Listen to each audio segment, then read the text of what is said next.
আমরা চলে আসছি উদ্যোক্তার হাট অ্যাওয়ার্ড অনুষ্ঠান 2024। এটা powered by Labanya media, digital খবর, এবং এটার মেইন পার্সন হচ্ছে হেদায়েতুল্লাহ তুর্কি ভাই। আজকে আমি অনুষ্ঠানটা খুব সুন্দর উপভোগ করলাম এবং তুর্কি ভাই ডিটেলস আপনাদেরকে জানাবে যে কেমন হলো অনুষ্ঠানটা, এবং এটার ব্যাকগ্রাউন্ড সম্বন্ধে উনি জানাবেন আপনাদেরকে। উদ্যোক্তার হাট হচ্ছে যারা আমাদের দেশে কাজ করে উদ্যোক্তা।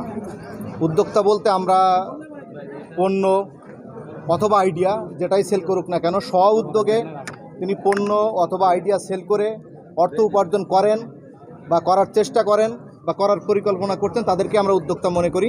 সেক্ষেত্রে যারা সোশ্যাল মিডিয়ায় কাজ করেন, যারা বিভিন্ন ওয়েব সিরিজে কাজ করতেছেন বা ডিজিটালে কাজ করেন, বা নায়ক নায়িকা যারা আছেন বা ইনফ্লুয়েন্সার যারা আছেন, সবাইকে আমরা উদ্যোক্তা মনে করি।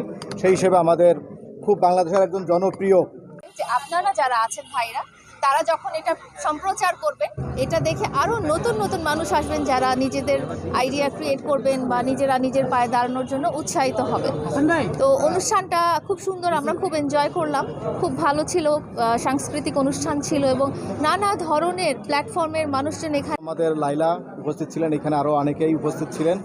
উদ্যোক্তার হাট অ্যাওয়ার্ডটা হচ্ছে শুধুমাত্র যে উদ্যোক্তা তাদেরকেই না, আমরা বাংলাদেশের সকল দিকের সকল শ্রেণীর যারা আছেন বিভিন্ন ক্যাটাগরিতে আমরা আজকের এই অ্যাওয়ার্ডটি প্রদান করেছি। এবং আপনারা দেখেছেন যে আমাদের এই অ্যাওয়ার্ড প্রোগ্রামে আমাদের বিদেশি গেস্টও ছিলেন, দুজন বিদেশি গেস্ট, ওনারা অনারেবল ছিলেন এবং আমাদের দেশের খ্যাতনামা শিল্পীবৃন্দ ছিলেন।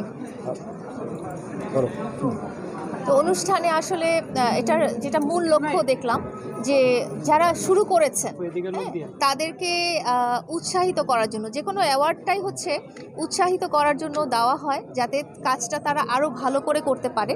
তো সেই হিসেবে আমি যখন দেখেছি যে নবীন উদ্যোক্তা যারা আছেন, ডিজিটাল প্ল্যাটফর্ম বলেন বা ফিজিক্যাল শপ বলেন, তাদের সবাইকে এখানে সম্মাননা দেওয়া হয়েছে এবং আমি আশা করব যে তারা এই সম্মাননা পেয়ে আরও অনুপ্রাণিত হবেন।